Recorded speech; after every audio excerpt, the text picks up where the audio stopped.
할렐루야. 아멘. 여러분, 코로나 블루라는 말을 들어보셨어요? 코로나 블루 들어보셨나요? 코로나, 그건 코로나19를 얘기하는 거죠. 그리고 블루는 뭐냐? 우울함을 상징하는 블루. 이제 이게 합쳐져서 코로나 블루라는 신조어가 생겼습니다.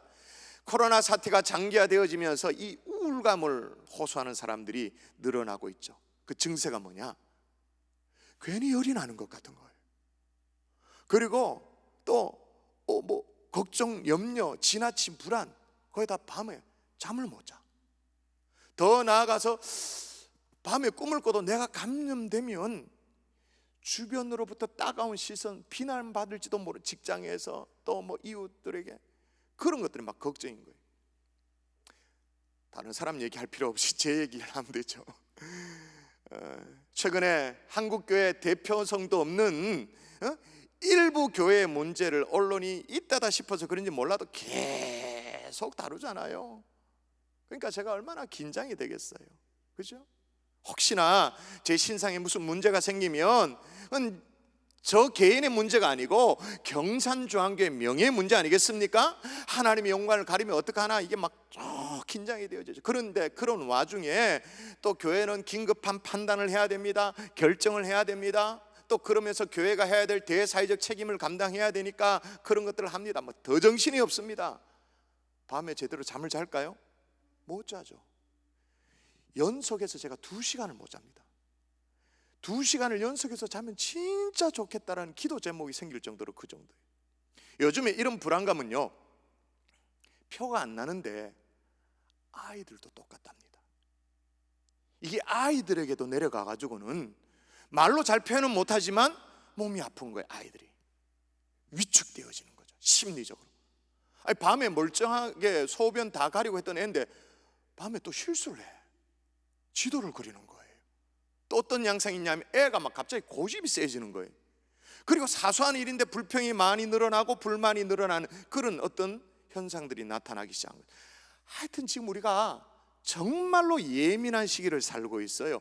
그래서 정신과 의사들이 말하기를 교인과 비교인 내 우울증 환자 비율을 따져보면, 자, 우리 생각에는 교인과 비교인 어떤 이 우울증 환자의 퍼센테이지를 이제 따져봤기 때문에 교인의 퍼센테이지가 현저히 낮을 것 같아요. 왜 그러냐면 우리는 늘 성경 펼치면 어떻게 됩니까? 항상 기뻐하라, 쉬지 말고 기도하라, 범사에 감사하라, 이것이 너희를 향한 하나님의 뜻이니라, 이런 말씀 막 받고 그냥 또 아멘하고 또 날마다 찬양하고 그렇게 사는 성도가 세상 사람들에 비해 훨씬 우울증 비율이 낮을 걸로 우리는 예측을 하죠. 근데 실상은 비슷해. 별로 안 달라. 진짜 이건 명예롭지 못하죠. 왜냐하면 여러분, 우리 기독교 신앙의 특징이 뭐예요? 우리 기독교 신앙의 특징이 뭐예요? 기쁨. 세상이 줄 수 없는 기쁨, 세상이 알 수 없는 기쁨. 아멘이십니까?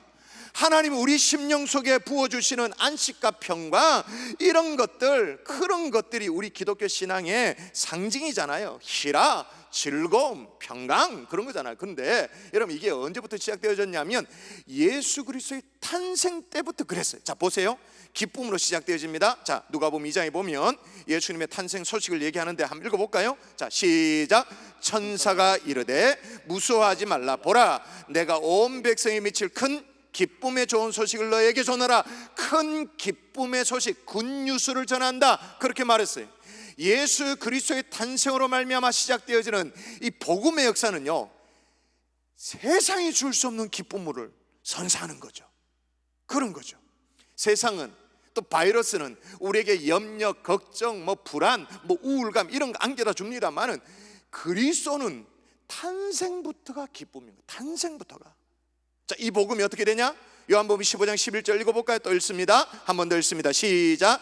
내가 이것을 너희에게 이름은 내 기쁨이 너희 안에서 너희 기쁨을 충만하게 하려 함이니라. 기쁨, 충만. 그래서 이 복음의 소식을 전하기만 해도 복음을 받아들인 그 성이 어떻게 됐다 말하냐면 사도행전 8장에 이렇게 나오죠. 그 성에 큰 기쁨이 있더라. 할렐루야. 그런데 어느덧 세월을 좀 보내다 보니 어려움도 좀 겪다 보니 기쁨이 조금 사라지기 시작하는 거죠. 요즘 같은 시기를 견디다 보면 걱정, 근심, 염려 그런 것들이 일상이지 기쁨이 뭐고 그게 뭔데? 이런 상황이 되어지죠. 우리의 표정도 그렇게 됩니다. 표정도 마스크를 딱 쓰면서 굳어지고 그러면서 같이 어떻게 될까요? 소화불량. 그래서 가스면서 자꾸 먹어야 되고 뭐 이렇게 탄산음료라도 마셔야 되고 이래야 되죠. 그러다가 마귀가 올무를 딱 놨는데 올무에 탁 걸려 넘어지기라도 하면 이거는 깊은 시름에 빠지죠. 한숨 확 나오는 거예요.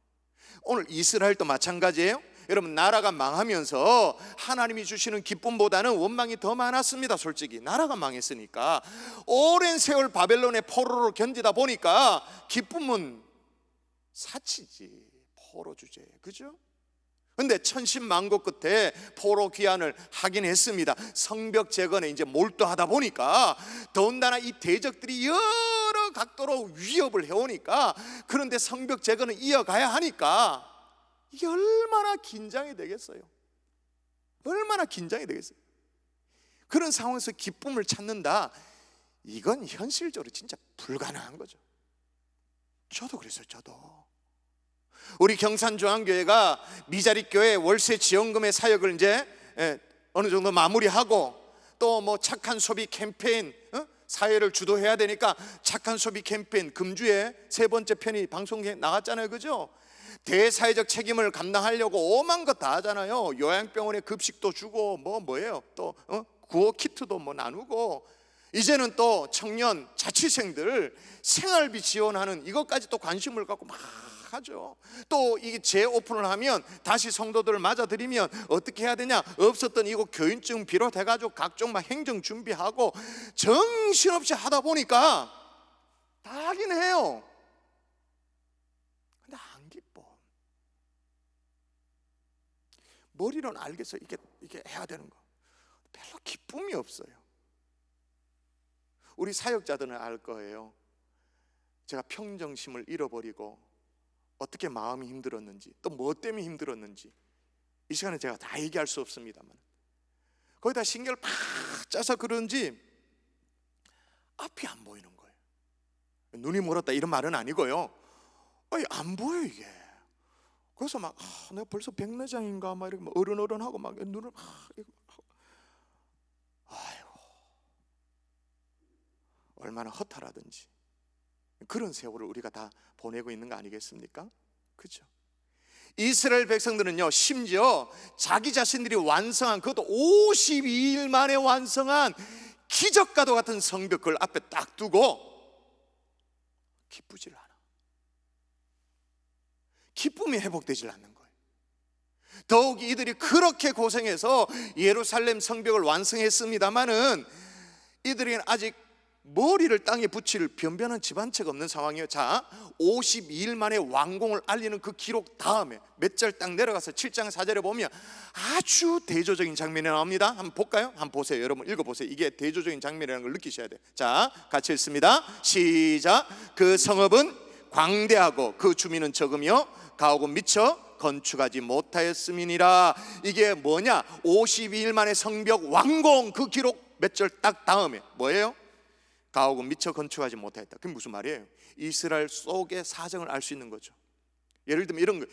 교회는 완공 다 마쳤는데 성도들이 길바닥에 나앉게 된 거예요. 갈 데가 없는 거죠. 뭐 그런 거죠. 형편이 이런데도 이들에게 찾아온 변화를 보십시오. 어떤 변화냐? 여러분 제가 성경에 보기에 가장 드라마틱하게 기쁨을 회복하는 장면이에요. 자 보세요. 자 12절 읽어볼까요? 모든 백성이 시작. 모든 백성이 곧 가서 먹고 마시고 나누어주고 크게 즐거워하니 할렐루야.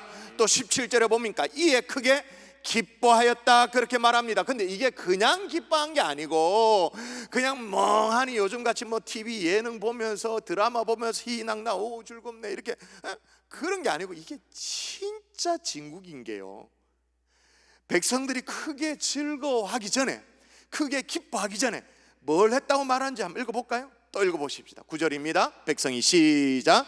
백성이 율법의 말씀을 듣고 다 우는지라. 다 뭐 했다고요? 우는지라. 울었대요. 그러니까 어떻게 돼요? 울다가 웃는 장면인 거예요. 자, 여러분 물어보십시다. 사람이 어떨 때 울다가 웃죠? 조울증이 오면 그렇습니다. 그럼 말하지 말고 이건 조증입니다. 우울증이. 그러니까 말하지 말고 어떨 때 사람들이 막 울다가 웃다가 어떨 때 그러죠? 가슴에 전율로 다가오는 뭔가 있을 때,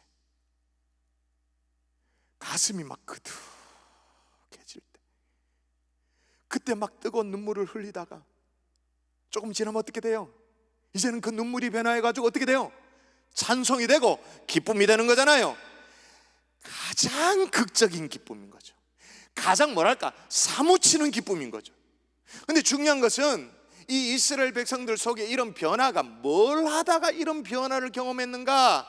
자, 두 절을 같이 한번 보시면 백성이 율법의 말씀을 듣고 다 오는지라 그렇게 나옵니다. 또 그 다음 구절 보면 크게 즐거워하니 이는 그들이 그 읽어 들려준 말을 밝히 알미라. 자, 백성이 뭐 하다 울었다고 말하냐면 말씀을 듣다 울었다 그렇게 말합니다. 백성들이 뭐로 말미암아 크게 즐거워했다고 말하냐면 읽어 들려준 말씀으로 말미암아 그걸 밝히 알므로, 그러니까 말씀을 받다가 빈 가슴이 말씀으로 채워지니까 마음에 끄덕함이 생겨. 할렐루야. 여러분, 잃어버린 기쁨을 어디에서 다시 찾을 수 있을까요? 생각지도 못한 뭐 정부의 지원금, 긴급 생활대책금 뭐 그런 거예요? 막 꼬박꼬박 챙겨보는, 우리가 뭐 기자도 아닌데 막 꼬박꼬박 시간대마다 챙겨보는 그런 뉴스입니까? 이웃이 건네주는 마스크 몇 장입니까? 비교적 숫자가 줄어든 어떤 코로나 확진자 숫자입니까? 뭐 그럴 수도 있겠죠. 그러나 여러분, 우리 그리스도인들은 기본적인 기쁨이 하나님의 말씀을 받을 때 이 기쁨이 회복되어지는 줄 믿습니다. 말씀으로 말미암아 우리의 마음이 다시 재건되어질 때, 마음이 회복되어질 때 기쁨이 다시 살아나게 되는 줄 믿습니다. 우울하고 답답했던 이 이스라엘 백성들에게 기쁨을 회복시킨 것은 주변의 환경이 아니에요. 자기 손으로 완성한 어떤 성벽도 아니었어요. 말씀으로 말미암아 이 마음이 재건됨으로 말미암아 된 거죠.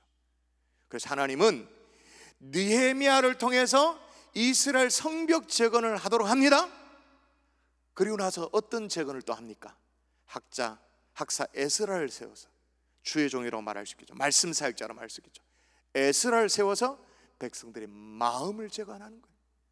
성벽 재건과 그 다음 마음 재건까지 같이 이루어지는 거예요. 그래서 오늘 저는 이 예루살렘 수문학 광장에서 일어났던 이 마음의 재건의 현장을 살피면서 우리의 허한 마음, 솔직히 답답한 마음, 무너진 마음, 이 마음을 재건하는 이 복된 밤 될 수 있기를 주 예수의 이름으로 축원합니다. 아멘. 축원합니다. 아멘. 따라하십시다. 말씀을 읽어야 한다.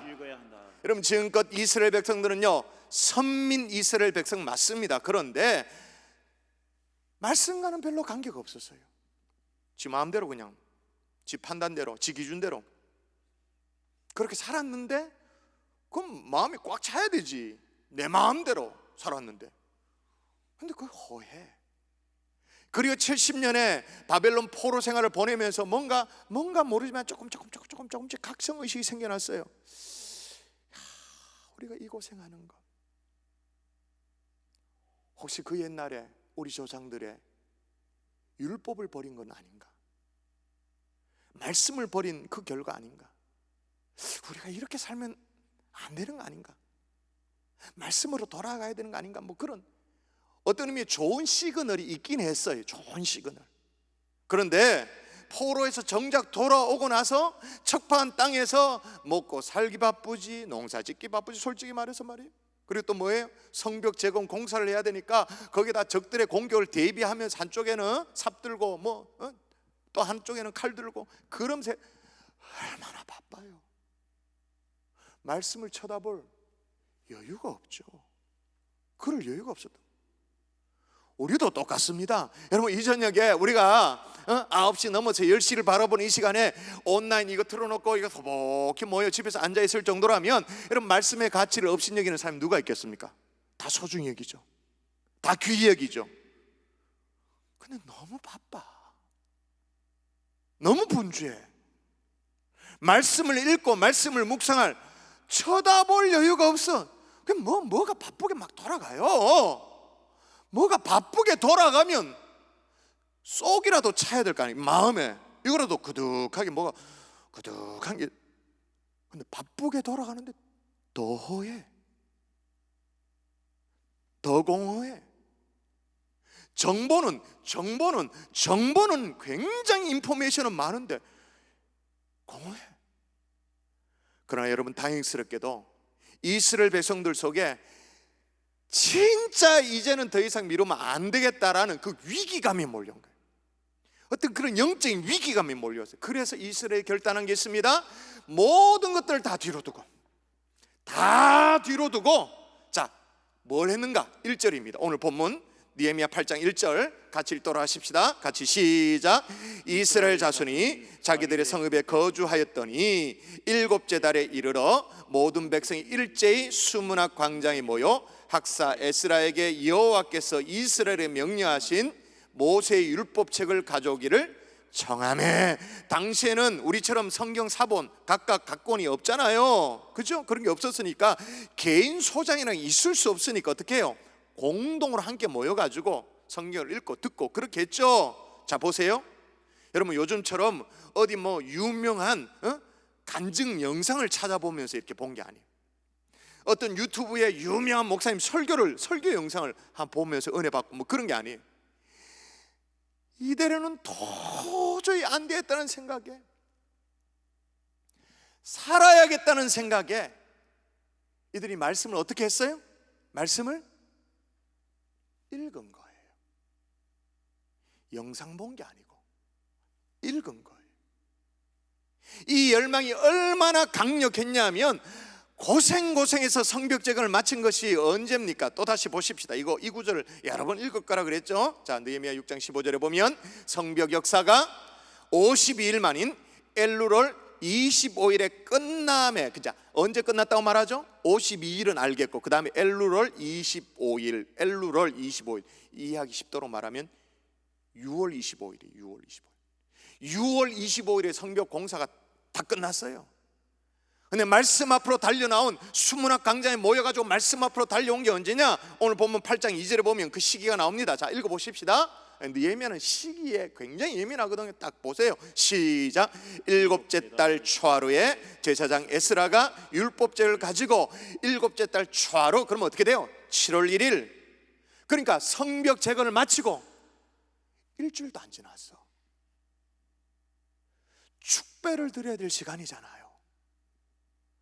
자신들이 이루는 이 기적적인 역사를 바라보면서 성벽을 쓱 쓰다듬으면서 막 뿌듯해야 될 시간이잖아요. 아직 일주일이 안 지났으니까 그거 바라보면서 막 사진 찍고 단체 사진 촬영하고 막 성벽 보면서 막 눈물을 뚝뚝 흘리고 뭐 흐뭇해야 될 그런 시간이잖아요. 그런데도 1절을 다시 보면 제가 읽어볼게요. 이스라엘 자손이 자신들의 성읍에 거주하였더니 일곱째 달에 이르러 모든 백성이 일제히 수문학 앞 광장에 모였다, 그렇게 말합니다. 수문학 광장에 모였다. 원문의 의미를 더 정확하게 옮기면 스스로 모였다. 제가 그렇게 말할 수 있는 이유는 뭐냐면, 여러분이 원문을 찾아보기 어려우면 그냥 영어 성경 찾아보면 됩니다. 더 잘 이해가 되어지는데 NIV에 보면 이렇게 나옵니다. 모든 백성이 일제히 수문학 광장에 모였다. 이게 뭐냐면 All the people assembled as one man. assembled 이 뭐예요? 모든 사람들이 assembled 이 뭐예요? 모였다. 근데 어떻게 모였다? As one man. 한 사람처럼 모였다. 제가 이 구절을 읽고는요, 어쩔 수 없이 상황인 만큼 무슨 생각을 했냐면, as one man, 한 사람처럼 모였다? 사회적 거리두기 안 했네. 뭐 눈에만 뭐만 보인다 하여튼 한 사람처럼 그러면 안 돼요. 그러면 안 되는데 거리 띄어야 되는데 이런 생각이 드는 거예요. 어쨌든 간에 하여튼 자발적으로 모인 거죠. 자발적으로. 그렇게 모여서 어떤 마음으로 성경을 읽었냐? 자, 1절 하반절 또다시 보십시오. 여러분, 이번엔 여러분 읽을까요? 학사 에스라에게, 시작. 학사 에스라에게 여호와께서 이스라엘에게 명하신 모세의 율법책을 가져오기를 청한 거예요. 요청해서 이 집회가 시작된 거예요. 한마디로 말하면 지금 수문학 광장 앞에 백성들이 하나님의 말씀을 듣기를 간절히 사모함으로 말미암아 어떤 말씀에 대한 굶주림, 영적 어떤 허기, 배고픔, 그래서 부탁하고 있는 거예요. 우리 좀 살려달라고. 예를 들면 지금까지 우리가 하나님의 말씀을 버려둔 탓에, 말씀에 무지한 탓에 이 고통, 이 어려움 우리가 겪게 된 거 아닌가? 이제 성벽 재건을 완수했으니 이제 지금 이 상황 속에 이대로 뒀다가는 큰일이다. 성벽 재건까지 완수했는데 지금이라도 말씀 앞으로 안 돌아가면 이거 큰일 아닌가? 그런 어떤 위기감이 있었던 거예요. 여러분, 저와 여러분에게 이런 위기감이 몰려오면 참 좋겠습니다. 말씀에 대한 허기, 배고픔, 그래서 모든 것들을 다 뒤로 하고 말씀을 읽으려고 나오는, 그럼 여러분, 하나님의 축복이 여러분에게 임할 겁니다. 왜 그러냐? 성경에 이미 약속을 해놨잖아요. 예언을 해놨잖아요. 같이 읽습시다. 자, 같이 읽습니다. 시작. 이 예언의 말씀을 읽는 자와 듣는 자, 그 가운데 기록된 것을 지키는 자는 복이 있나니 때가 가까움이니라. 할렐루야. 우리가 하나님 말씀을 다시 펼치면 하나님 우리에게 복을 주실 줄 믿습니다. 마음 재건을 위해서 말씀을 읽었다면 그 다음에 이스라엘 백성들이 뭘 했냐? 따라하십시다. 읽는 말씀을 깨달아야 한다. 깨닫는 작업이 있었죠. 오늘 마음 재건을 위해 말씀을 읽는 건 너무나도 중요해요. 그러나 깨닫지 못하면 그게 무슨 소용이 있겠어요? 오늘 본문에 반복적으로 또 강조된 게 있는데, 느헤미야 이 8장에 보면 무려 6번이나 깨달음이라는 의미를 갖고 있는 understand, 영어로 understand 계속 나와요. 계속. 자, 2절 3절 일단 보면 우리 성경에 알아들을 만한 이렇게 돼 있어요. 자, 한번 읽어볼게요. 일곱째 달 초하루에 제사장 에스라 율법책을 가지고 회중 앞 곧 남자나 여자나 알아들을 만한 모든 사람이 이르러 수문학 앞 광장에서 새벽부터 정오까지 남자나 여자나 또 알아들을 만한 모든 사람 앞에서 읽음에 뭇백성이 그 율법책에 귀를 기울였는데, 알아들을 만한, 다시 말하면 뭐예요? 깨달음인 거죠. 말씀에 대한 깨달음을 말하는 거죠. 또 7절 8절에 보니까 여러 지도자들이 백성들에게 말씀을 깨닫도록 하는 일을 실제로 했어요. 그런 헌신을 했어요. 자, 보세요. 읽기도 어려운 사람들 이름이 쭉 나옵니다. 예수아와 바니와 세레바와 야민 각국가 쭉 나오는데, 그 다음에 보면 그들에게 율법을 깨닫게 하였는데, 깨닫게 하는 지도자들이 그런 역할을 한 거죠. 종교 지도자들이, 주의 종들이 하나님의 율법책을 낭독하고 그 뜻을 해석하여 백성에게 그 낭독한 것을 다 깨닫게 하니, 이게 바로 교육자들이 할 일인 거예요. 주의 종들이 해야 될 일인 거예요. 말씀을 깨닫게 하는 일. 여러분, 저는 지금도 변함없이 설교절에서의 소명이 다른 것보다 말씀을 정확하게 의미를 본인이 깨닫고 양떼들에게 함께 나누는 것, 이게 설교자의 소명인 줄 믿습니다. 그래서 저는 막 귀찮아해도 성경 보자고 하고 읽으라고 그러고 저 막 보라고 하고 막 빨간색 칠해놓고 저 구절이 뭘 의미하는지 계속 설명하고 설득하고 확인시켜드리고, 왜? 제가 해야 되는 삶이 그게니까. 주의 종으로 부름받은, 말씀의 사역자로 부름받은 사람이 해야 될 일, 그 일이니까. 아멘이십니까? 그렇게 주의 종들이 깨닫게 하니까 그 결과 어떻게 됐는가? 자, 깨닫게 했어요. 그러니까 어떻게 됐다고요? 한번 읽어보십시다. 같이 시작. 모든 백성이 곧 가서 먹고 마시며 나누어 주고 크게 즐거워하니 이는 그들이 그 읽어 들려준 말을 밝히 알미라. 깨닫게 해주니까 밝게 알게 되어지는 거예요. 할렐루야. 여러분, 아무리 우리가 말씀을 많이 읽어도 깨달음이 없으면 그 말씀이 소위 말해서 성육신이 되어지지 않죠. 우리가 아무리 많이 음식을 먹어도 우리가 소화를 시키지 못하면 우리 살이 되고 피가 되고 그렇게 안 되잖아요. 아무리 많이 먹고 마셔도 소화를 못하고 그걸 다 토해버리면 그게 무슨 소용이 있겠어요? 많이 읽는 이상으로 말씀에 대한 뭐예요? 깨달음이 필요한 거죠. 그렇게 깨달아지면 어떤 현상이 나타날까요? 안 지겨워요. 지겹지가 않아. 자, 이들이 어느 정도 시간을 할애했는가 볼까요? 자, 아까 읽으면 쓱 지나갔는데 눈치채셨을 거예요. 순문학 강장에서 새벽부터 정오까지. 몇 시간이에요? 적어도 대여섯 시간. 남자나 여자나 알아들을 만한 모든 백성 앞에, 사람 앞에 읽으며 모든 백성이 그 율법책에 귀를 기울인 대여섯 시간. 그런데도 지겹지가 않아. 어떻게 해요? 깨달아지니까. 말씀을 그냥 읽는 게 아니고 그 말씀이 깨달아지니까. 여러분, 말씀이 우리 마음속에 깨달아져서 마음을 채우면 기쁨이 충만해지는 줄 믿습니다.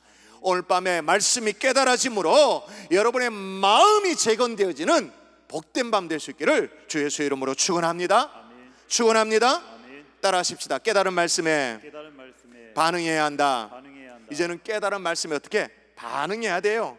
여러분, 깨달은 말씀으로 마음이 정말로 재건되려면 그 다음에 무엇보다 중요한 이제 합당한 반응을 해. 이스라엘 백성들이 보여준 반응이 어떤 거예요? 자, 일단 에스라가 위대한 하나님 여호와를 송축하며 모든 백성이 손을 들고 아멘, 아멘 하고 선포되는 말씀 앞에, 깨달은 그 말씀 앞에 백성이 어떻게 반응했다고요? 아멘, 아멘. 이건 제가요 수차례 말씀드렸기 때문에 이거 다시 언급하지 않을게요. 여러분, 말씀 앞에 아멘으로 반응할 줄 아는 주의 종들 될 수 있기를 주 예수의 이름으로 축원합니다. 지금 온라인 예배 드리고 있는 여러분 각 가정의 어린 자녀들, 우리 자녀들, 여러분이 대답하세요. 하나님의 말씀 앞에 아멘 할 수 있기를 주의 이름으로 축복합니다. 아멘 해야 돼. 아멘 해야 돼. 누구 보고 배워가지고 아멘을 하는지 모르겠습니다만은 아멘 하셔야 돼. 아멘 하는 거는 이건 가장 기본적인, 기초적인, 가장 기초적인 반응을 하고요, 그걸 뛰어넘어서 이스라엘 백성들이 두 가지 반응을 통해 두 가지 반응을 더 하는데, 하나는 정서적인 반응이죠. 하나는 또 의지적인 반응을 합니다. 어떤 정서적인 반응을 하냐? 9절이 이렇게 시작합니다. 백성이 율법의 말씀을 듣고 다 우는지라. 울어요. 안 참아요. 울어요. 반응을 하는 거죠. 12절에 모든 백성이 크게 즐거워하고 이는 그들이 그 일러 들려준 말을 밝게 하며 정서적인 반응을 해요. 이와 동시에 의지적인 반응도 합니다. 느헤미야가 뭐라고 말합니까? 자, 느헤미야가 말하는 게 한번 볼까요? 자, 중간에 뛰어넘었으니까 자막을 보고 읽으시면 좋습니다. 시작. 느헤미야가 또 그들에게 이르기를 이날은 우리 주의 성일이니 근심하지 말라. 여호와로 인하여 기뻐하는 것이 너의 힘이니라. 중간에 읽진 않았습니다만 뭘 하래요? 뭘 자꾸 하래요? 뭐도 하고 쭉 나와요. 그 다음 뭐냐? 주의 성인이니 근심하지 말고 기뻐하자. 뭐예요? 의지적인 결단을 하자고 지금 얘기하고 있는 거예요. 저는 여러분에게 묻고 싶어요. 최근에 눈물과 기쁨으로 말씀을 읽고 받은 적이 언제적 얘기입니까? 눈물로, 기쁨으로 말씀을 읽고 말씀을 받은 게. 오늘 본문이 이스라엘 백성들이 말씀 앞에 보였던 이런 진지한 정서적인 반응, 그리고 의지적인 결단, 우리가 필요하지 않나요? 자, 말씀을 정리하면 왜 그렇게 해야 될까요? 당연히 그래야 되죠. 압니다만은, 근데 왜 그래야 될까요? 여러분, 우리는 믿는 자로서요, 말씀을 읽고 깨닫고 반응한 것, 이거 필요한 것 다 압니다만은, 자, 시편의 말씀에 보면 이렇게 기록을 해놨습니다. 자, 읽어보십시오. 이건 같이 읽습니다. 시작. 내가 주의 계명을 사모함으로 내가 입을 열고 헐떡였나이다. 여러분, 말씀을 사모해서 여기 나온 것처럼 입을 열고 헐떡일 정도로 그렇게 사모해 보셨어요? 자, 사모했다 그렇게 말합니다. 그런데 똑같은 시편인데 똑같은 갈급함을 표현합니다. 똑같이 헐떡이는데 이번에는 뭐로 갈급하다고 말하는지 또 찾아 읽어볼까요? 자, 시편 42편 1절 같이 또 시작. 하나님이여 사슴이 시냇물을 찾기에 갈급한 같이 내 영혼이 주를 찾기에 갈급하니다. 자, 뭘 찾기에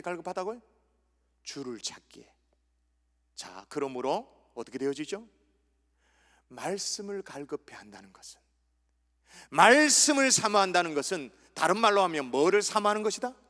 주를 사모하는 것이다. 주님을 갈급해 하는 것이다. 말씀에 대한 그 간절한 사모함이 주님에 대한 사모함으로 대칭되어질 수 있다, 그 말인 거예요. 여러분, 오늘 우리가 주님을 사모하는 마음으로 여러분의 손에 이미 주어져 있는 이 하나님의 말씀을 읽을 수 있기를 주의 이름으로 축원합니다. 좋은 설교 듣는 것도 좋아요, 다 좋아요. 근데 말씀 자체를 읽자고요. 그 읽은 말씀을 깨달을 수 있도록 해달라고 주님 앞에 기도하십시다. 깨달은 말씀에 맹숭맹숭하게 가만히 있는 게 아니라 하나님 믿음의 반응을 할 수 있도록, 정서적인 반응, 의지적인 결단을 할 수 있도록 해달라고 기도하는 하나님의 종들 될 수 있기를 주 예수의 이름으로 축원합니다. 축원합니다.